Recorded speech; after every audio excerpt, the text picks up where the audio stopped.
Hello student, আশা করি ভালো আছো। তো আজকে আমি যখন তোমাদের জন্য এই ক্লাসটা শ্যুট করছি, তো আজকে হচ্ছে নববর্ষ। তো এই ভিডিওটা যারা দেখছো এবং আমাদের জিওগ্রাফি জোনের 1,50,000 ফলোয়ার্সদেরকে আমি জানাচ্ছি নববর্ষের অনেক অনেক শুভেচ্ছা। এই নতুন বছর খুব ভালো কাটুক আপনাদের, এবং যারা স্টুডেন্ট আছো তোমরা খুব মন দিয়ে পড়াশোনা করবে, যাতে এই বছরটা তোমাদের খুব ভালো মতন পড়াশোনা সংক্রান্ত কার্যাবলী সম্পাদন করতে করতে কাটে। আদার্স XYZ কম যেন হয়, কারণ ক্লাস 12-এর জন্য এবার কিন্তু এইচএস ফাইনাল। তো আজকে আমাদের আলোচনার টপিক হচ্ছে ক্লাস 12 থার্ড সেমিস্টারের ইউনিট 2, এবং ইউনিট 2টা একটু বড় ইউনিট 1-এর তুলনায়। সুতরাং এখানে সবার প্রথমে আছে বহির্জাত প্রক্রিয়া, তার মধ্যে মাস মুভমেন্ট অল্পখানি কভার করা আছে অ্যাকর্ডিং টু সিলেবাস। দেন আছে হিমবাহের কাজ এবং ভৌমজলের কাজ। তো আজকে আমি তোমাদেরকে মাস মুভমেন্ট এবং ভৌমজলের হিমবাহের কাজটা নিয়ে ব্যাখ্যা দিব, এবং এই ইউনিট 2 এর পার্ট 2 এর যে ভিডিওটা থাকবে সেখানে হচ্ছে বিস্তারিত ব্যাখ্যা থাকবে ভৌমজলের কার্য সংক্রান্ত। তো আজকে আমি তোমাদের জন্য যে ভিডিওটা বানাচ্ছি সেটা হচ্ছে শুধুমাত্র এমসিকিউ বেস, ওই ধরন বা ওই প্যাটার্ন অনুযায়ী টেক্সট বই খুঁটিয়ে খুঁটিয়ে পড়ে ভিডিওটা করতে হবে বা তোমাদেরকে পড়তে হবে, ওই অনুযায়ী ভিডিওটা বানানো হচ্ছে। একাধিক বই এখানে উপস্থাপনা করা হয়েছে, শুধুমাত্র একটা বই ফলো করে আমি ভিডিওটা বানাচ্ছি না। এবং স্টুডেন্ট, তোমাদের কাছে যেই একটি বা দুটি বই আছে সেটার পাশাপাশি আমি ভিডিওতে যেই সমস্ত বইগুলো দেখাচ্ছি, তোমাদের যদি কোনো পার্ট ভালো লেগে থাকে সেখান থেকে তোমরা কিন্তু ভিডিওটা পজ করে বা স্ক্রিনশট করে সেই জিনিসগুলো টুকে নেবে। কারণ আমি তোমাদেরকে ক্লাস করার সময় আমার কাছে বিভিন্ন পাবলিকেশন প্রায় 10 থেকে 12টা বই দিয়ে গেছে, বিভিন্ন ডিফারেন্স পাবলিকেশন। তো সমস্ত বই আমি রিপ্রেজেন্ট করে তোমাদের জন্য ভিডিও বানাচ্ছি। তো আজকে আমাদের যেই টপিক নিয়ে আলোচনা হবে সেটা তোমরা খুব মন দিয়ে ভালো মতন দেখবে, এবং টপিকে যদি কোনো রকম ডাউটস থাকে নিশ্চয়ই আমাকে প্রশ্ন করবে। এবং আমাদের এই ভিডিওটা তোমরা নিশ্চয়ই তোমাদের বন্ধু বান্ধবী এবং আদার্স গ্রুপের মধ্যে শেয়ার করে দাও, যাতে সবাই উপকৃত হয়। এবং সবথেকে গুরুত্বপূর্ণ কথা, আমরা আমাদের চ্যানেলের মাধ্যমে তোমাদের যেমনভাবে টপিক বোঝাই এবং টপিকের বোঝানোর পর একটা কিন্তু অনুশীলনী সলভ করা হয়, এবং তোমরা শুধুমাত্র এই এক্সপ্লেনেশন ভিডিওটা বা বোঝার ভিডিওটা দেখে ছেড়ে দিবে না, সেই অনুশীলনীটা সলভ করবে। কারণ এর আগের ইউনিট 1-এ আমি কিন্তু তোমাদেরকে 90টা প্রশ্ন সলভ করিয়েছি, এবং আমার গ্যারেন্টি সেই 90টা প্রশ্নের বাইরে তোমাদের কিন্তু একটাও প্রশ্ন আসবে না। মানে ওই 90টা প্রশ্ন যদি তোমরা প্রপারলি সলভ করতে পারো, তার বাইরে তোমরা পরীক্ষায় কোনো প্রশ্নই আসবে না, পশ্চিমবঙ্গের যে কোনো স্কুল হোক না কেন। আমি আজকে বলে দিলাম, তোমরা কিন্তু পরে মিলিয়ে দেখবে, কারণ স্টেটমেন্ট দেওয়া আছে ভিডিওর মাধ্যমে, না মিললে তোমরা আমাকে কমেন্ট করবে। তাহলে চলো আজকে আমাদের টপিক শুরু করা যাক। স্টুডেন্ট, তোমরা দেখতেই পারছো আজকে আমরা ক্লাস 12-এর থার্ড সেমিস্টারে ইউনিট 2 স্টার্ট করব, জিওমরফিক প্রসেসেস। এখানে পাঠ্যসূচির অন্তর্গত আমাদের কি আছে দেখো ভালো করে। বহির্জাত প্রক্রিয়া সম্পর্কে জানতে হবে, এবং পুঞ্জিত ক্ষয় সম্পর্কে একটু ডিটেলসে পড়তে হবে, এবং হিমবাহের ক্ষয় এবং সঞ্চয় কার্যের ফলে সৃষ্ট ভূমিরূপ, এবং তার সাথে আছে ভৌমজলের কার্য এবং সংশ্লিষ্ট ভূমিরূপ। ইউনিট 2 এর মধ্যে এই কম বেশি 4টা টপিক কভার হবে, যার মধ্যে হিমবাহ এবং ভৌমজলের টপিকটা বেশ বড় আছে। তাহলে আমরা জেনে নিই আগে বহির্জাত প্রক্রিয়া কাকে বলে। তোমরা দেখতে পাচ্ছ এখানে, এবং স্টুডেন্টদেরকে আমি সবসময় বলি তোমরা বাংলা মিনিংয়ের সাথে সাথে তার ইংলিশ টার্মগুলো কিন্তু মনে ভালো করে জেনে রাখবা, এর ফলে তোমাদের কলেজ বা পরবর্তীকালে সুবিধা হবে। এক্সোজেনেটিক প্রসেসেস কী বলেছে মন দিয়ে শোনো। বলেছে বহির্জাত প্রক্রিয়া হলো সেই প্রক্রিয়া যেগুলি ভূমিরূপের পরিবর্তন সাধনের বাইরে থেকে কার্যকারী হয়। মানে ভূমিরূপের পরিবর্তনটা করবে কিন্তু সেটা পৃথিবীর বাইরে থেকে করবে, যেমন নদী, হিমবাহ, বায়ু, সমুদ্রতরঙ্গ প্রভৃতি কর্তৃক সৃষ্ট ক্ষয়ীভবন, আবহবিকার, পুঞ্জিত ক্ষয় দ্বারা ভূপৃষ্ঠে নগ্নীভবন, ক্ষয়ীভবন প্রক্রিয়াগুলি মাধ্যমে ক্ষয়জাত পদার্থের সৃষ্ট ও সঞ্চয় সাধন ইত্যাদি বহির্জাত প্রক্রিয়া অন্তর্ভুক্ত। অর্থাৎ যদি ভাবো আমাদের এটা পৃথিবী হয়, তাহলে পৃথিবীর অভ্যন্তরে যে সমস্ত, যেমন তাপের আর্থার হোমসের পরিচয় স্রোত মতবাদ, প্লেট টেকটনিক, এই সমস্ত কারণে যদি উপরে ভূমিরূপের কোনো পরিবর্তন হয় সেটাকে বলা হচ্ছে অন্তর্জাত প্রক্রিয়ার ফলাফল। কিন্তু এটা বলেছে শুধুমাত্র 5টা এরোশনাল এজেন্ট আছে, নদী, হিমবাহ, বায়ু, ভৌমজল এবং সমুদ্র তরঙ্গ। এই 5টা আইটেম এর মাধ্যমে যদি, মানে ক্ষয়কারী শক্তির মাধ্যমে যদি ভূমিরূপের কোনো রকম পরিবর্তন হয়, সেটাই হচ্ছে বহির্জাত প্রক্রিয়া। বহির্জাত প্রক্রিয়ার মধ্যে আমরা আবহবিকারটা আগের সেমিস্টারে পড়েছিলাম, এবার আমাদের মাস মুভমেন্ট বা পুঞ্জিত ক্ষয় বা পুঞ্জ ক্ষয় ব্যাপারটি আছে, পুঞ্জক্ষয় ব্যাপারটি আছে। তাহলে এবার বুঝতে হবে মাস মুভমেন্ট কাকে বলে। তার আগে আমরা একটু দেখে নিই ভূমিরূপ গঠনকারী প্রক্রিয়া দু রকম। দেখো, সাধারণত পার্থিব প্রক্রিয়া, এর মধ্যে একটা অন্তর্জাত একটা বহির্জাত, আর একটা হচ্ছে মহাজাগতিক প্রক্রিয়া। এবং এখানে একটা ফ্লো ডায়াগ্রামের মাধ্যমে সমস্ত প্রক্রিয়াগুলো কিন্তু ডিটেলসে ব্যাখ্যা দেওয়া আছে। স্টুডেন্ট, তোমরা একটা স্ক্রিনশট করে নাও এটাকে এবং খাতার মধ্যে টুকে নিও। এগুলো আগের সেমিস্টারও ছিল, আমি আর এক্সপ্লেন করলাম না। এবার দেখো এখানে কি বলেছে ভালো করে দেখো। এখানে কিছু বৈশিষ্ট্য, মাধ্যম, ভূমিরূপের বৈশিষ্ট্য আছে, তোমরা একটু ফলো করে নিও। এবং যেহেতু তোমাদের এবার ছোটো প্রশ্ন আছে, সেক্ষেত্রে নগ্নীভবন কনসেপ্ট আসতে পারে তোমাদের, এবং নগ্নীভবনের ফর্মুলা দেওয়া আছে। দেখো, আবহবিকার প্লাস পুঞ্জিত ক্ষয় প্লাস ক্ষয়ীভবন, 3টা সমারোহে এই নগ্নীভবন প্রক্রিয়াটি হচ্ছে। এবার আমাদের টপিকে আছে পুঞ্জিত ক্ষয় বা মাস ওয়াস্টিং বা মাস মুভমেন্ট। আমাদেরকে জানতে হবে ব্যাপারটা কি। বলেছে দেখো, যে প্রক্রিয়ায় আবহবিকার প্রাপ্ত পদার্থসমূহ একসঙ্গে কোনো প্রাকৃতিক শক্তির সাহায্য ছাড়াই ভূমিঢাল বরাবর পৃথিবীর অভিকর্ষজ বলের টানে ধীর বা দ্রুত গতিতে নিচে নেমে আসে তাকেই বলে হচ্ছে পুঞ্জিত ক্ষয় বা মাস মুভমেন্ট।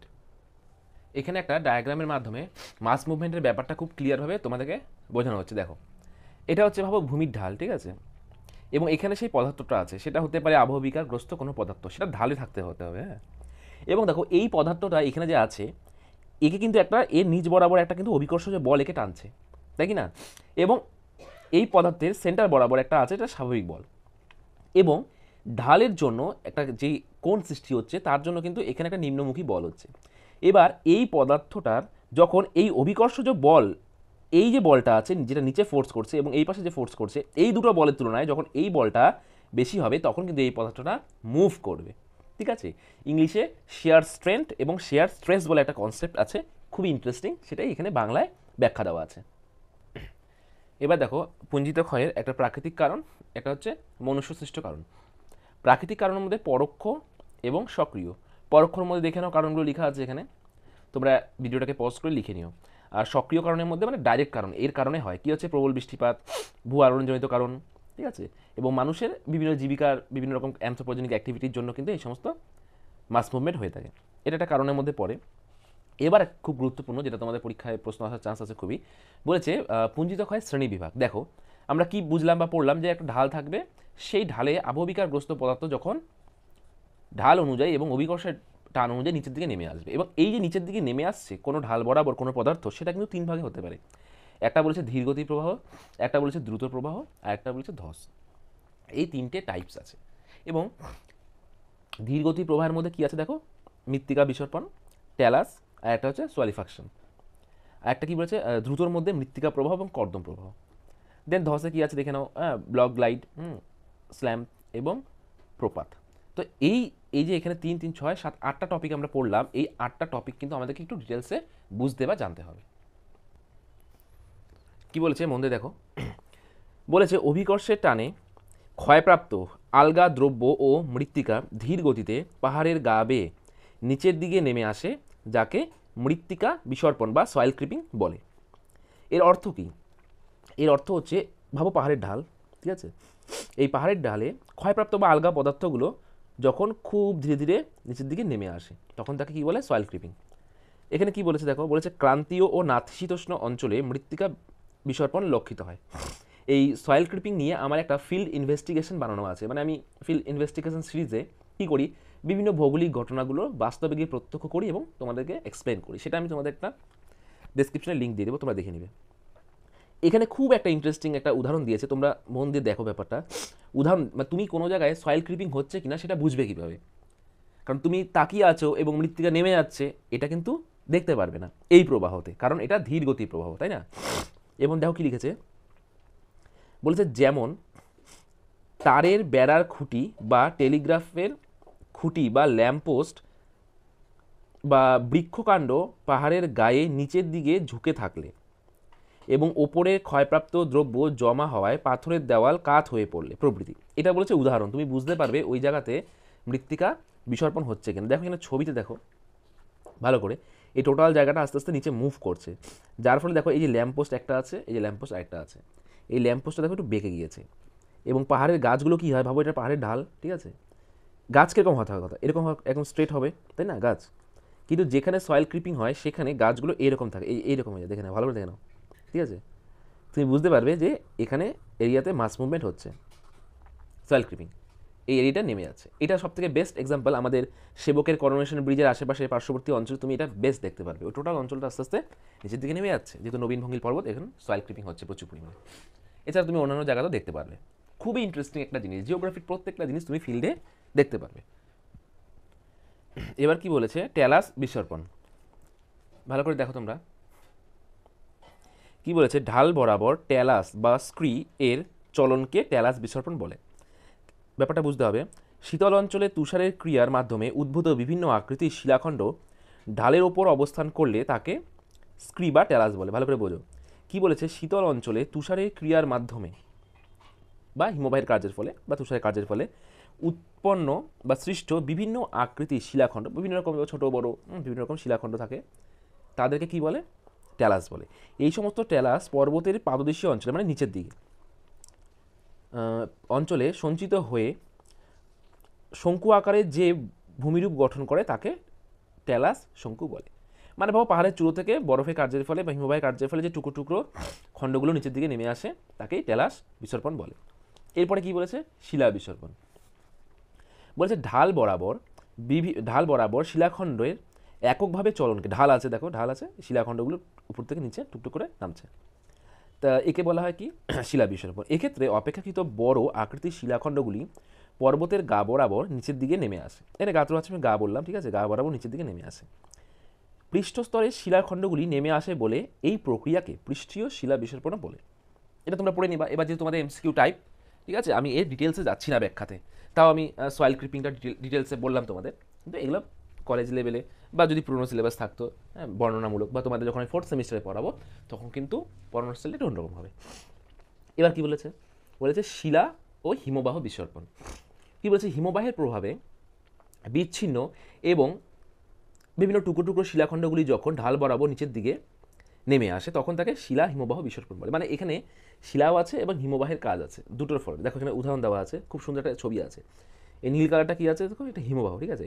এবং হিমবাহ যখন মুভ করছে তখন কি হচ্ছে? এই হিমবাহের ঘর্ষণের ফলে নিচের যে শিলাখণ্ডগুলো আছে বা হিমবাহ বাহিত যে শিলাখণ্ডগুলো আছে সেগুলো কিন্তু ঢাল বরাবর মুভ করছে, সেটাকেই বলে শিলা হিমবাহ বিসর্পণ। কি বলেছে? তাই শিলা হিমবাহ বিসর্পণ হলো ঢাল বরাবর হিমবাহ দ্বারা সৃষ্ট চূর্ণ শিলা সঞ্চয়ের প্রান্তভাগের চলন বা স্থানান্তর। ভালো কথা। এই ধরনের চলনের কারণে ঢাল বরাবর শিলাপুঞ্জ উঁচু নিচু হয়ে অবস্থান করে। তারপরে দেখো সলিফ্লাকশন কি বলেছে? সুনির্দিষ্ট খাত ছাড়া জল সম্পৃক্ত অবস্থায় ঢাল বরাবর যখন বিভিন্ন পদার্থ একসাথে চলন বা স্থানান্তর দেখা যায় তখন তাকে সলিফ্লাকশন বলে। এবার ব্যাপারটা বুঝতে হবে, একটু টেকনিক্যাল আছে। বলেছে বসন্তের শেষে কিংবা গ্রীষ্মের শুরুতে বরফ যখন গলতে শুরু করে, ঘন মৃত্তিকার গভীরে জল প্রবেশ করায় মৃত্তিকা পুরোপুরি সম্পৃক্ত হয়। এই পরিস্থিতিতে এই ধরনের সম্পৃক্ত মৃত্তিকার অবস্কর ঢাল বরাবর নিচের দিকে নেমে এলে সলিফ্লাকশনের সূচনা ঘটে। তাহলে এখানে বলতে আছে যে উপরের এই যে বরফগুলো যে আছে পারমাফ্রস্ট এরিয়া, মানে যেখানে সারা বছর তুষার, মানে ভূমিভাগটা তুষার দ্বারা আবৃত থাকে, সেই সমস্ত অঞ্চলে যখন গ্রীষ্মেতে, দেখো বলেছে গ্রীষ্মের শুরুতে বা বসন্তের শেষে যখন বরফগুলো গলতে শুরু করে তখন কি হয়? উপরি অঞ্চলটা একটু পিচ্ছিল হয়ে যায়। এর ফলে কি হয়? এই পিচ্ছিলের জন্য কিছু কিছু পদার্থ বা মেটেরিয়ালস এই ঢাল বরাবর নামতে শুরু করে, তাকেই সলিফ্যাকশন বলে। এটা আরেকটু ডিটেলসে বা সুন্দরভাবে তোমাকে বোঝানোর জন্য এখানে একটা সংজ্ঞা দেখো কি বলেছে? অতি মৃদু ঢালু ভূমিতে শিথিল পদার্থ বৃষ্টি বা তুষার গলা জলে সম্পৃক্ত হয়ে অতি ধীরে নিচে নেমে আসাকে সলিফ্লাকশন বলে। ভূবিজ্ঞানী জোহান গুন্নার আন্ডারসন 1906 সালে এই শব্দটি প্রথম ব্যবহার করে, সলিফ্লাকশন। এটা একটা কিন্তু এমসিকিউর জন্য খুবই গুরুত্বপূর্ণ প্রশ্ন। এখানে আরেকটা এমসিকিউ কি বলেছে? হিমবাহের ক্ষয়জাত পদার্থসমূহ অতি ধীরে নিচে নেমে আসাকে রক গ্লেশিয়ার ক্রিপ বলে, ঠিক আছে। এখানে দেখো বলেছে কোণযুক্ত প্রস্তরখণ্ড বা স্ক্রি বা ট্যালাস জল সম্পৃক্ত হয়ে অতি ধীরে নিচে নেমে আসাকে ট্যালাস ক্রিপ বলে। এটা কিন্তু তোমাদের শূন্যস্থান পূরণ হিসাবে প্রশ্নগুলো আসতে পারে, মনে রাখবে। আরেকটা দেখো বলেছে জেলিফ্লাকশন বলেছে হিমরেখার ওপর দিয়ে অতি মৃদু ঢালু ভূমিতে শিথিল পদার্থ গ্রীষ্মে তুষার গলা জলে সম্পৃক্ত হয়ে অতি ধীরে নিচে নেমে আসাকে জেলিফ্লাকশন বলে। ভূবিজ্ঞানী বাউলিক সর্বপ্রথম এই ওয়ার্ডটি ইউজ করে। এটাও একটা এমসিকিউর জন্য গুরুত্বপূর্ণ। এবার আমরা দ্রুত প্রবাহতে আসবো, র্যাপিড ফ্লো। এখানে বলেছে ভূবিজ্ঞানী শার্প, ঠিক আছে, উনি হিমবাহ নিয়ে অনেক সময় কাজ করেছে, মাস মুভমেন্ট নিয়েও কাজ করেছে। দু ধরনের দ্রুত প্রবাহের কথা উল্লেখ করেছে, মানে মৃত্তিকা প্রবাহ দু রকমের। একটা বলেছে মৃত্তিকা প্রবাহ, আর একটা বা কর্দম প্রবাহ, ঠিক আছে, আর্থ ফ্লো অ্যান্ড মার্ট ফ্লো। এখানে কি বলেছে ভালো করে দেখো, চির তুষারবৃত্ত পরিহিমবাহ অঞ্চলে মৃত্তিকা প্রবাহকে কনজেলিফ্লাকশন বা জেলিফ্লাকশন বলে, যেটার ব্যাখ্যা একটু আগে তোমাদের দিলাম। এবং এখানে জেনে রেখো বলে যে পয়েন্টটা করা আছে, সেখানে কিন্তু তোমাদের জন্য অনেকগুলো এমসিকিউ দেওয়া আছে, খুব মন দিয়ে এইটা কিন্তু দেখে নাও, ঠিক আছে? আমি আর ব্যাখ্যা দিলাম না। দ্রুত প্রবাহ বা র্যাপিড ফ্লো কি বলেছে, 20 ডিগ্রি থেকে 30 ডিগ্রি ঢালু ভূমিতে দ্রুত গতিতে শিথিল পদার্থ নেমে আসাকে র্যাপিড ফ্লো বলে। ঠিক আছে, দু রকম হয়, একটা হচ্ছে একটু আগে বলেছি তোমাদের, একটা কর্দম প্রবাহ, একটা মৃত্তিকা প্রবাহ। কি বলেছে, মৃত্তিকা প্রবাহ পর্বত বা নদী মঞ্চের ঢালে সূক্ষ্ম দানার মাটি জল সম্পৃক্ত হয়ে দ্রুত নিচে নামাকে আর্থ ফ্লো বলে। দেখো এখানে ছবি দেওয়া আছে আর্থ ফ্লোর, তোমাদের বৈশিষ্ট্যগুলো তোমরা দেখে নিবে হালকাভাবে। এতে ভূমির ঢাল দেখো 15 ডিগ্রি কাছাকাছি থাকে, কারণ তোমাদের এমসিকিউর জন্য আসবে। কর্দম ফ্লো যেটা মাঠ ফ্লো, সেটা ভাবো নদীতে অনেক পরিমাণে কাদা এবং জল একসাথে মিশে প্রচুর পরিমাণে প্রবাহিত হয়। তারপরে এখানে দেখো লেখা আছে কর্দম প্রবাহ কি বলেছে, পার্বত্য ঢালে খাতের মধ্য দিয়ে, যেটা আমি বললাম, খাতের মধ্য দিয়ে কাদা ও মাটি জল সম্পৃক্ত হয়ে দ্রুত নামাকে মাঠ ফ্লো বলে। এরকম ভিডিও দেখবে প্রচুর পরিমাণে, বর্তমানে সোশ্যাল প্ল্যাটফর্মে কিন্তু ভাইরাল মাঠ ফ্লোর ভিডিও দেখতে পাওয়া যায় প্রচুর পরিমাণে। এবার বলছে ডেব্রিস ফ্লো, বাংলা টার্মটা খুব ভয়ঙ্কর, অবস্কর, কেমন যেন লাগে শুনতে। ডেব্রিসটা ইন্টারেস্টিং। যাই হোক, কী বলেছে, পার্বত্য ঢালে খাতের মধ্য দিয়ে বালিময় মাটি ও প্রস্তরখণ্ড জল সম্পৃক্ত হয়ে দ্রুত হঠাৎ নামাকে বলে ডেব্রিস ফ্লো। বুঝে নিলে আশা করি ব্যাপারটা। এবার কি বলেছে দেখো, ধস বা স্খলন বা স্লাইড কি বলেছে, পর্বতের খাড়া ঢালের জল সম্পৃক্ত শিলা ও মাটির স্তূপ মাধ্যাকর্ষণ টানে আচমকা দ্রুত নেমে আসাকে স্লাইড বলে। এখানে কি হয়, ভূভাগের কোনো অংশের হঠাৎ স্খলনকে ভূমিধস বা ল্যান্ডস্লাইড বলে, এবং ধস বা পতনের প্রক্রিয়াকে একত্রিতভাবে ভূমিধস বলা হয়। তাহলে এখানে তোমাদের বুঝতে হবে বিভিন্ন রকমের ধস। এখানে কি বলেছে, ব্লক গ্লাইড। ভালো করে দেখো কি বলছে, স্তরায়ন তল বা চ্যুতিতল বরাবর শিলার বিকার ঘটলে এই প্রকার ধস ঘটে। এ দেখো স্তরায়ন তল বরাবর শিলাগুলো ফেটে গিয়েছে এবং আস্তে আস্তে নিচে পড়ে যাচ্ছে। তারপরে কি বলেছে, স্লাম্প, এটি একটি আবর্তনশীল ভূমিধস যেখানে একটি অবতল ঢালে অল্প বিকৃত শিলাখণ্ড বা পললস্তূপ নেমে আসে। তারপরে কি বলেছে, প্রপাত, বলেছে এটি পুঞ্জ দ্রব্যাদির উল্লম্ব পতন, মানে উপর থেকে ডাইরেক্ট নিচের দিকে নামছে, ফ্রি ফল। দেখতে পাচ্ছ, এটা আবার 3 রকম, একটা শিলাপাত, একটা মৃত্তিকাপাত, একটা ধ্বংসস্তূপ পতন। শিলাপাত মানে কি হচ্ছে, উপরে ভাবে কিছু ভেঙে গেল, এটা নিচের পাটটা দেখো কোনো রকম যদি ঢাল থাকতো তাহলে কিন্তু এটা গড়িয়ে গড়িয়ে গড়িয়ে গড়িয়ে আসতো, কিন্তু এটা একদম 90 ডিগ্রি, তাই এটা পুরোপুরি উন্মুক্তভাবে একদম ডাইরেক্ট কোনো রকম কার ওপর বেস না করে ডাইরেক্ট পড়ে যাচ্ছে, এই ঘটনাটাকে বলে পতন বা ফল।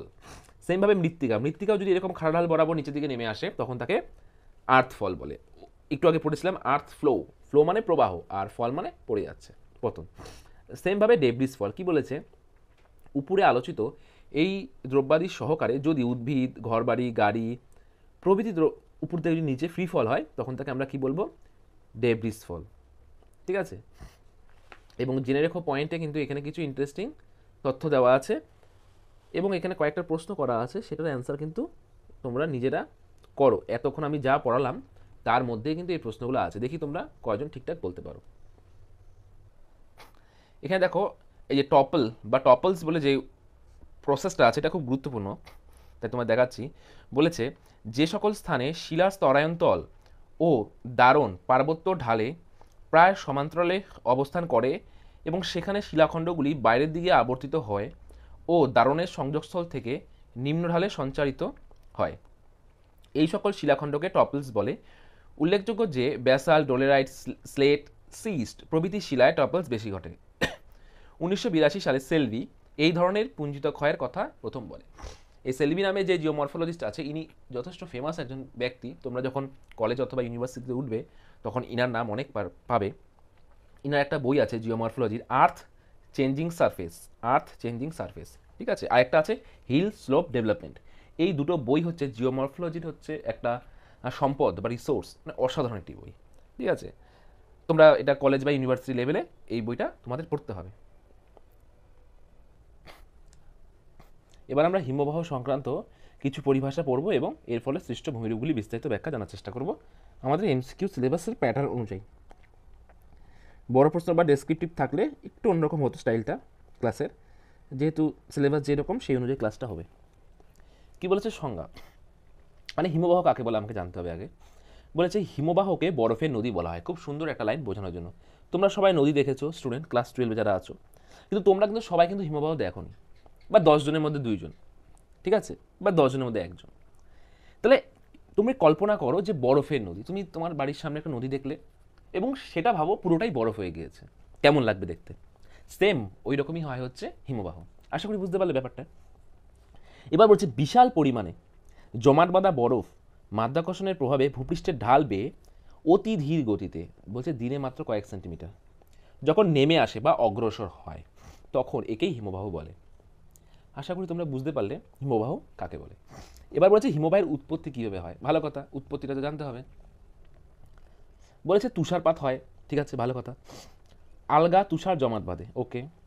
অতিরিক্ত শৈত্যের মানে শীত, হ্যাঁ, তুষার গলার জল এবং বাষ্প কেলাসিত হয়ে পড়ে, মানে যেই তুষার গলার জল এবং যে বাষ্পটা হয় সেটা কেলাসিত হয়ে যায় এবং উপরের তুষারের চাপে নিচের তুষার জমাটবদ্ধ হয়ে পড়ে এবং শেষে সাদা ও নীলচে বরফে পরিণত হয়। বিশাল এলাকা জুড়ে এভাবে জমাট বাঁধা বরফের স্তূপ বা হিমবাহ সৃষ্টি করে। মানে তুমি ভাবো তোমার বাড়ির সামনে ভাবো একদিন, আমি উদাহরণ দিচ্ছি, তার মানে এটা না যে তোমার বাড়ির সামনে তুষার পড়ছে, ভাবো প্রচুর তুষারপাত হলো 10 দিন কন্টিনিউ, ভালো কথা। তারপরে একদিন স্টপ, ঠান্ডা অঞ্চলে তুমি থাকো, তারপরে ভাবো আবার 10 দিন প্রচুর তুষারপাত হলো, এরকম করে প্রত্যেক দিন ভাবো তুষারপাত হচ্ছে, এইভাবে 6 মাস তুষারপাত হলো অথবা 1 মাস। এবার মনে রাখো প্রথম দিন যেই তুষারপাতটা হয়েছিল সেটা তো একদম নিচে পড়ে গেছে, তার উপরে আবার দেন এই করতে করতে উপরে বিশাল একটা লেয়ার জমে গেল। এর ফলে উপরে যে এতগুলো তুষার আছে তার কিন্তু একটা হিউজ প্রেশার পড়ছে যেই প্রথম দিন যে তুষারপাতটা হয়েছিল, যেহেতু ঠান্ডা অঞ্চল গলছে না, এর ফলে এটা শক্ত হয়ে গেল। এরকম করতে করতে যেই যে সিস্টেম যেই জিনিসটা উৎপত্তি হচ্ছে, এইভাবেই কিন্তু আমাদের হিমবাহগুলো উৎপত্তি হয়। খুব বেসিকভাবে তোমাদের আমি বললাম, যেহেতু স্কুল লেভেলে আছো। এবার কি বলেছে, নিভে। এখানে কি বলেছে দেখো, দানাকৃত শক্ত নতুন বরফ যা হিমবাহের উপরের অংশে তৈরি হয় তাকে নিভে বলে। নিভেশন প্রক্রিয়ায় হিমবাহ তৈরিতেও নিভে সাহায্য করে। নিভে যখন সম্পূর্ণ ঋতুকালে টিকে থাকে তখন তা ফার্ন এ পরিণত হয়। ফার্ন পরবর্তীকালে হিমবাহের বরফে পরিণত হয়।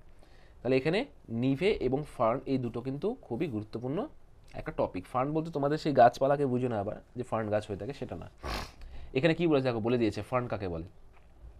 বলেছে কমপক্ষে 1 বছরের বেশি সময়কাল ধরে সৃষ্ট সূক্ষ্ম দানার বরফকণা বা নিভে জমাট হলে তাকে ফার্ন বলে। ব্যাপারটা বুঝতে পারলে? পড়ে নেবে কিন্তু। এবার বলেছে হিমরেখা বা স্নো লাইন। এটা খুব ইন্টারেস্টিং জিনিস, তোমরা ক্লাস 10-এ পড়েছিলে মেবি বা 9-এ। বলেছে যে কাল্পনিক সীমারেখার ঊর্ধ্বে সারা বছর তুষার জমে থাকে এবং যেই সীমারেখার নিচে তুষার গলে যায় তাকে হিমরেখা বলে। একটা লাইন থাকবে, বাবা একটা পাহাড় আছে, এই দেখো একটা পাহাড়ের চূড়া, পাহাড়, হ্যাঁ, এই লাইনের নিচে কোনোদিনই বরফ গলে না বা এর উপরে সবসময় বরফ জমা থাকে, ঠিক আছে? এই লাইনটাকে বলেছে হিমরেখা। বিভিন্ন জায়গায় হিমরেখার উচ্চতা ভিন্ন রকম হয়। এখানে বলেছে হিমালয়ে হিমরেখা 3800 থেকে 4800 মিটার উচ্চতা দেখা যায়। এখানে বলছে উচ্চ অক্ষাংশে কম উচ্চতায় হিমরেখা অবস্থান করে এবং নিম্ন অক্ষাংশে অধিক উচ্চতায় হিমরেখা অবস্থান করে। এটা ফিল ইন দ্য ব্ল্যাঙ্কসের কোশ্চেন হতে পারে এটা, হ্যাঁ। এবার হচ্ছে হিমবাহের প্রকারভেদ, মানে প্রকারভেদ মানুষের যেমন প্রকারভেদ হয়, বিভিন্ন রকম বৈশিষ্ট্য, এবং হিমবাহেরও প্রকারভেদ হয়। একটা কি বলেছে মহাদেশীয় হিমবাহ, একটা হচ্ছে পার্বত্য বা উপত্যকা হিমবাহ, একটা পাদদেশীয় হিমবাহ। মহাদেশীয় হিমবাহ কাকে বলেছে? বলেছে যখন কোনো মহাদেশের বিস্তীর্ণ অঞ্চল সারা বছর একদম বরফে ঢাকা আছে তখন তাকে মহাদেশীয় হিমবাহ বলে, মানে গোটা মহাদেশ জুড়ে হিমবাহ। যেমন কি বলেছে অ্যান্টার্কটিকা ল্যাম্বার্ট পৃথিবীর দীর্ঘতম মহাদেশীয় হিমবাহ, ঠিক আছে। এইখানে ইন্টারেস্টিং নুনাটাক্স বলে একটা প্রশ্ন আছে, বলেছে মহাদেশীয় হিমবাহ অধ্যুষিত অঞ্চলে বরফমুক্ত পর্বতশৃঙ্গ, বাবু একটা পাহাড়ের শৃঙ্গ আছে, ঠিক আছে, এই পাহাড়ের শৃঙ্গ, এর উপরে পার্টটা ভাবো বরফটা মুক্ত হয়ে গেল কোনো কারণবশত, একে নুনাটাক্স বলে। পার্বত্য হিমবাহ বা উপত্যকা হিমবাহ কি বলেছে, পর্বত গাত্রে হিমবাহ সৃষ্টি হয়ে তা ভূমির ঢাল অনুসরণ করে উপত্যকা বরাবর নিচে নেমে এলে তাকে পার্বত্য বা উপত্যকা হিমবাহ বলে। আলাস্কার হুবার্ট পৃথিবীর দীর্ঘতম উপত্যকা হিমবাহ এবং ভারতের সিয়াচেন। পাদদেশীয় হিমবাহ কি বলেছে? বলছে পর্বতে পাদদেশে হিমবাহের সৃষ্টি হলে তাকে পাদদেশীয় হিমবাহ। পাদদেশ মানে এই যে পাহাড়, এই পাহাড়ের এই জায়গাটা, ঠিক আছে, এই এই জোনটা যেখানে পাবো একটু গেলেই সমতল ভূমি স্পর্শ করে। কি বলছে? পাদদেশীয় হিমবাহের একটা জিহ্ব আকৃতি অগ্রভাগকে লোব বলে এবং পৃথিবীর বৃহত্তম পাদদেশীয় হিমবাহ হচ্ছে আলাস্কার কি বলে ম্যালাস্পিনা। পড়ে নেবে, এগুলো এমসিকিউর জন্য গুরুত্বপূর্ণ। এবার বলছে হিমবাহের কাজ। হিমবাহ কীভাবে কাজ করবে? মানুষের কাজ কি? অনেক কাজ মানুষের, সেভাবে হিমবাহেরও কাজ আছে। অবকর্ষ ক্ষয় সাধন প্রক্রিয়া মূলত দুই রকম। একটা কি বলেছে? হিমবাহ কী কাজ করে? ক্ষয়ও করে, বহনও করে, আবার অবক্ষেপণও করে। তাহলে ক্ষয় হচ্ছে দুই রকম। একটা অবকর্ষ কি বলেছে? গতিশীল হিমবাহের তলদেশে থাকা প্রস্তরখণ্ডের ঘর্ষণে পর্বত গাত্রে আঁচড় কাটার মতন দাগ পড়ে এবং শিলা মসৃণাকার প্রাপ্ত হয়, একে অবঘর্ষ বলে। নদীও কিন্তু অবঘর্ষ কাজ করে থাকে। আরেকটা কি বলেছে? উৎপাতন বা প্লাকিং। এটা একটা ইন্টারেস্টিং কাজ হিমবাহের। কি বলেছে? হিমবাহের চাপে যান্ত্রিক আবহবিকারের অন্তর্গত প্রস্তরখণ্ডগুলি পর্বতগাত্র থেকে বিচ্ছিন্ন হয়ে থাকে এবং পর্বতগাত্র এবড়োখেবড়ো হয়, একে উৎপাটন বা প্লাকিং বলে। ঠিক আছে, এটা একটা ছবি দেখাচ্ছি তোমাকে আমি। দেখো, হিমবাহেও প্রবাহ হচ্ছে, মানে এই পাশ থেকে এই পাশে প্রবাহ হচ্ছে এবং এই জায়গাটা কিন্তু খুবই মসৃণ, একদম প্রেশার দিচ্ছে, সফট হচ্ছে জায়গাটা, ঠিক আছে, এই জায়গাটা একদম মসৃণ এবং যেই দিক বরাবর পড়ে যাচ্ছে, এখানে খাড়া ঢাল আছে, এখানে পাথরগুলোকে একদম ভেঙে ভেঙে নিয়ে যাচ্ছে এবং এবড়ো খেবড়ো তৈরি হচ্ছে। এই ঘটনাটাকে বলে হচ্ছে উৎপাটন। ঠিক আছে, আর একটা ইন্টারেস্টিং, এখানে তিনটে জিনিস দেখাচ্ছি আমি। দেখো, ভাবো এখানে কোনো মানুষ হাঁটছে, বা এভারেস্টে তুমি যাচ্ছ বা অন্য কোনো জায়গায়, যেমন উত্তরাখণ্ডের মাউন্ট ভানুটি আমরা যখন গিয়েছিলাম, তো এরকমই ভাবে বরফের উপর দিয়ে হাঁটছিলাম। এবার কি হয়? এই বরফে বরফে যখন ফাটল হয় তখন তাকে কী বলে? বার্কশুন্ড বলে। এর উপরটা ভাবো হালকা বরফ দ্বারা আবৃত, ঠিক আছে, নিচে কিন্তু বিশাল বড় ফাঁকা। এবার তুমি যাচ্ছ, তোমার অভিজ্ঞতা নাই, তুমি কিন্তু এখানে পা দিলে একদম পুরো পড়ে যাবে ভিতরে। আর র্যান্ড ক্ল্যাফ যেটা আছে সেটা হচ্ছে হিমবাহ এবং পর্বত গাত্রের মধ্যে যে ফাটলটা বা গ্যাপটা, তাকে বলে র্যান্ড ক্ল্যাফ। আর বার্কশুন্ডটা হচ্ছে বরফের মধ্যে ফাটল। আর ক্রিভার্স বা ক্রেভার্স বলে যে ওয়ার্ডটা আছে, এটা হচ্ছে ভাবো হিমবাহের মধ্যে অনেক সময় বিভিন্ন রকম উলম্ব বা আড়াআড়ি ফাটলের সৃষ্টি হয়, একে ভাবো ক্রিভার্স বা ক্রেভার্স বলে। ঠিক আছে, এবার বলছে হিমবাহের ক্ষয়কার্যের ফলে সৃষ্ট ভূমিরূপ সমূহ। ভালো করে দেখো, এক নম্বরে কি বলেছে? কারি বা সার্ক। 1823 সালে বিজ্ঞানী শাহ প্রতিয়ার সর্বপ্রথম সার্ক শব্দটি ব্যবহার করে। এমসিকিউর জন্য গুরুত্বপূর্ণ।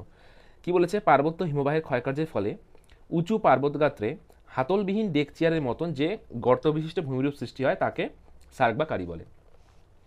ঠিক আছে, এবং এর দেখো তিনটি অংশ সার্কের। কি কি? মস্তকপৃষ্ঠ, মধ্য বেসিন এবং প্রান্তভাগে চৌখাট বা থ্রেশহোল্ড।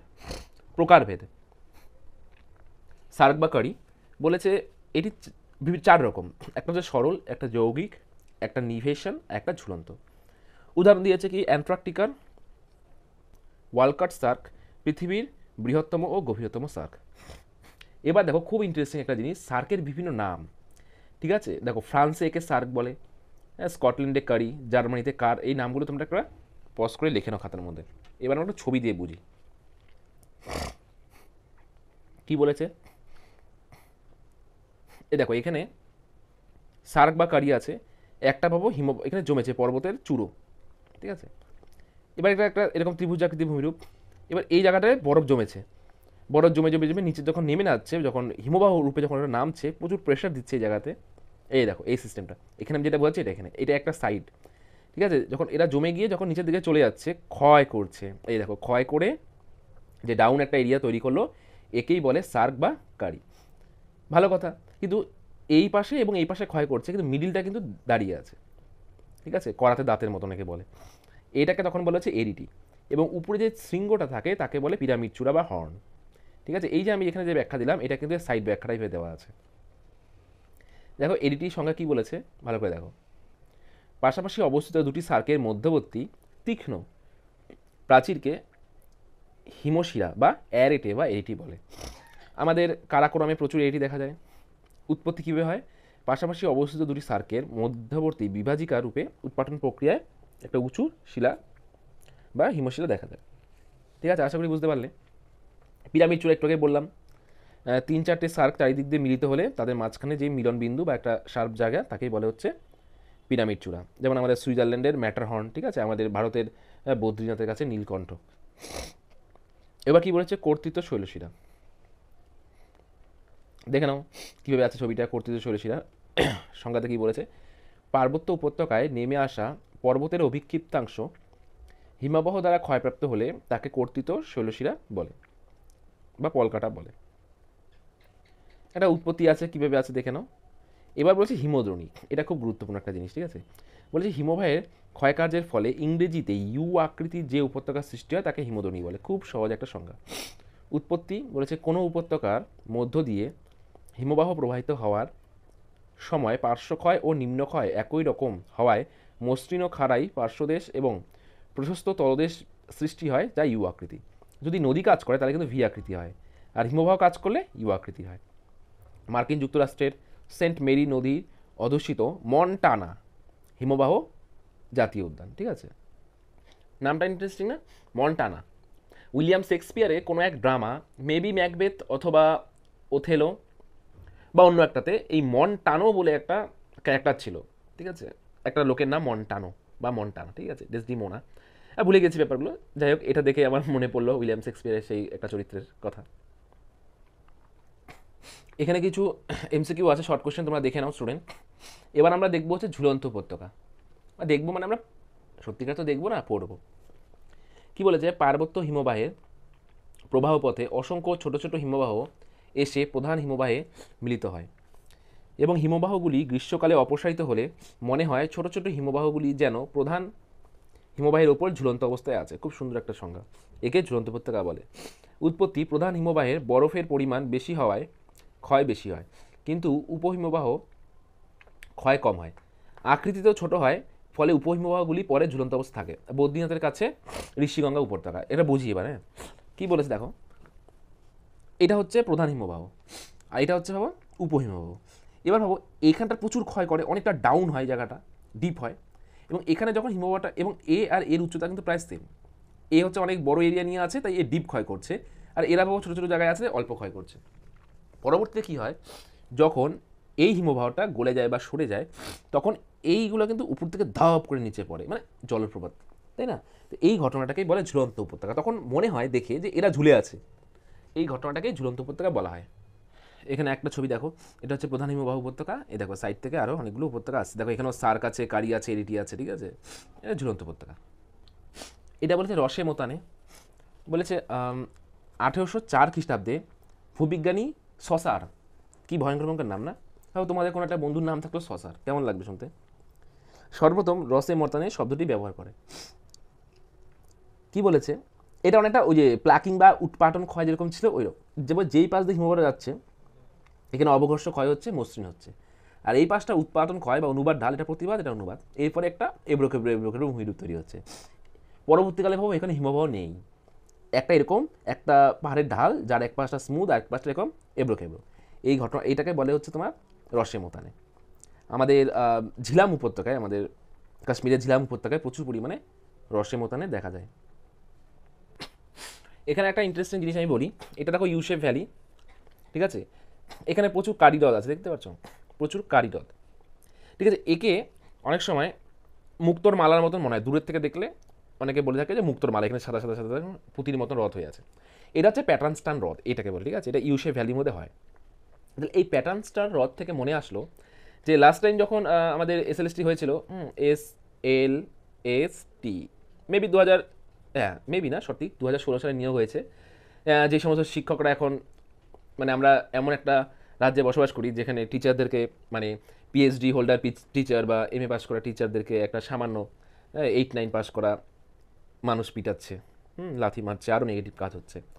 তাহলে স্টুডেন্ট, তোমাদের প্রাউড করা দরকার, তোমরা এমন একটা রাজ্যে আছো বা তোমরা এমন একটা গভর্নমেন্টকে রেখেছো যে টিচারদেরকে পিটাচ্ছে এবং নেগেটিভ পিপলকে বারোয়া দিচ্ছে। তো পয়েন্টটা হচ্ছে, লাস্ট টাইম এক্সামে যখন হয়েছিল, তারপর তো এক্সাম হলোই না। হ্যাঁ, আমরা এমন একটা রাজ্যে বসবাস করি যেখানে প্রায় 10 বছর ধরে টিচার নিয়োগ হচ্ছে না, জাস্ট প্রাউড হচ্ছে, তাই না। তো ওখানে এসেছিল যে প্যাটার্ন স্টান হ্রদ কিসের কার্যের ফলে সৃষ্টি হয়, দেখো তোমাদের এই ক্লাস 11-12 একটা প্রশ্ন, বেসিক প্রশ্ন, সেটা কিন্তু এই এসএলএসটি বেসিক বলে কোনো কিছু হয় না, এগুলাই সব থাকে, এসএলএসটি ইউপিএস যা আছে না কেন এক্সাম এসেছিল এখন। তো এই জিনিসটা দেখার পরে আমার এই একটা ইতিহাস ভূগোল অনেক কিছু মনে পড়ে গেল, তোমাদেরকে বললাম। যাই হোক, আবার আমি আবার এই কথাটা বলেছি বলে আমার বাড়িতে আবার পুলিশ নিয়ে আসে, আমাকে না পিটিয়ে দেয়, কারণ যা পরিস্থিতি নেগেটিভ।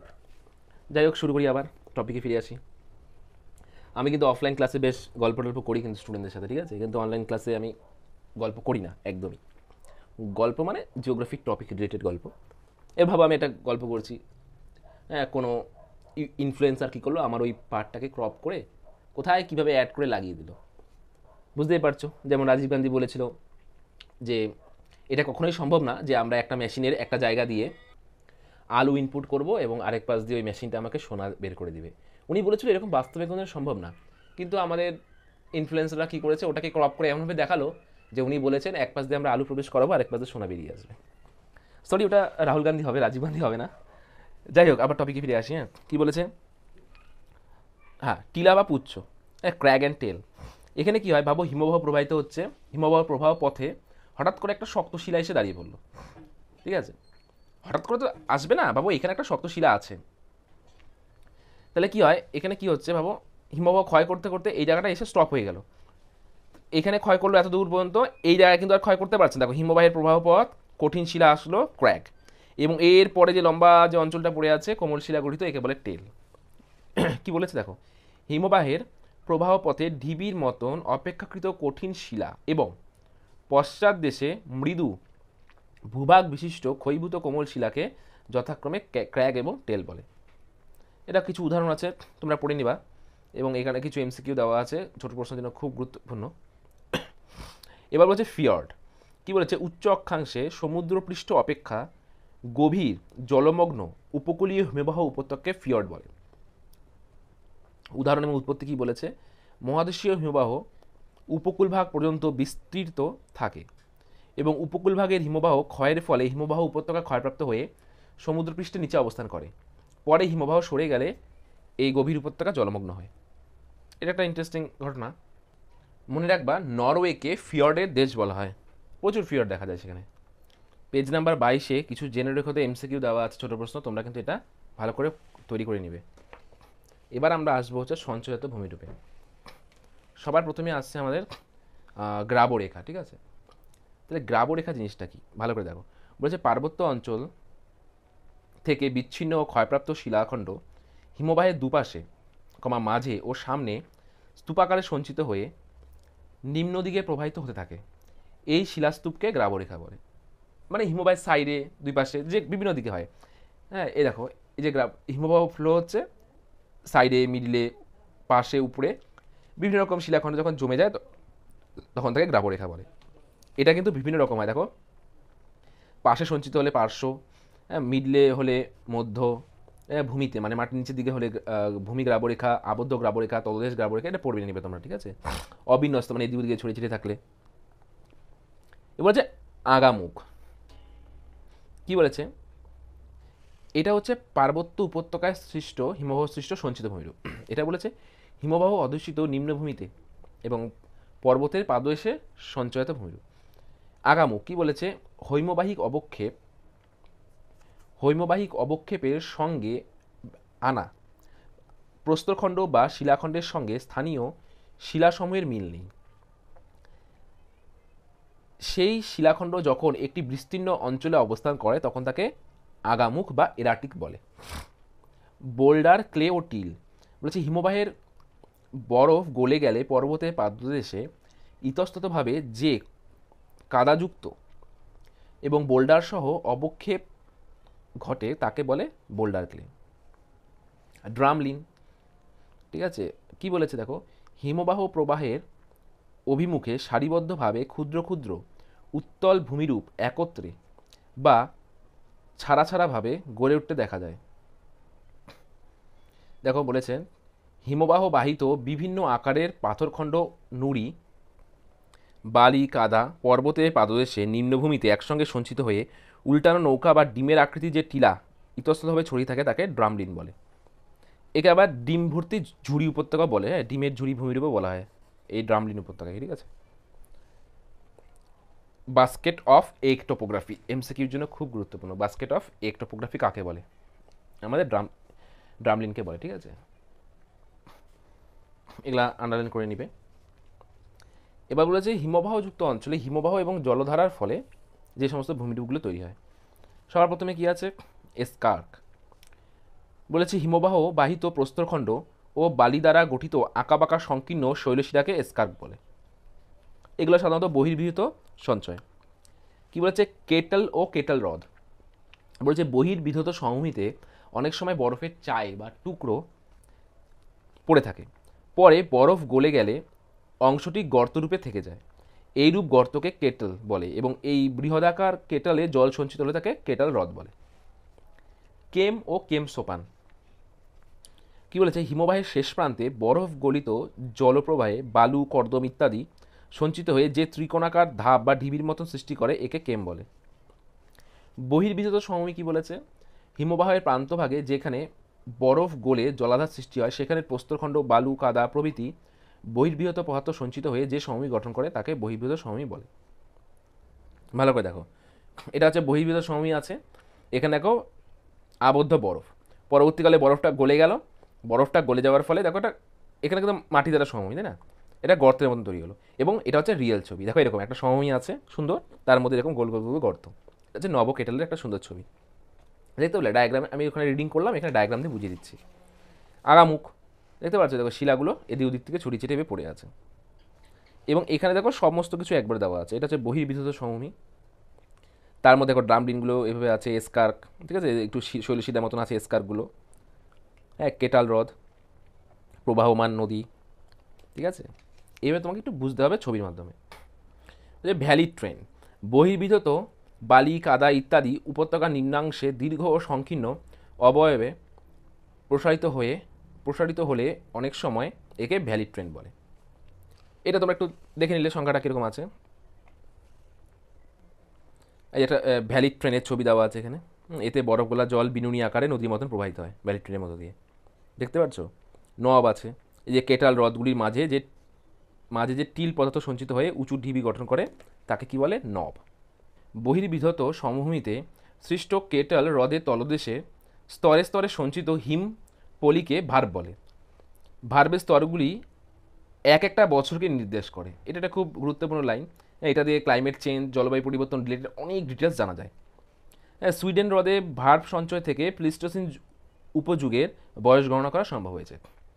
তো এটাই ছিল আজকে আমাদের হিমবাহের কার্যের ফলে বা হিমবাহ রিলেটেড বিভিন্ন টপিক নিয়ে একটা ছোট আলোচনা।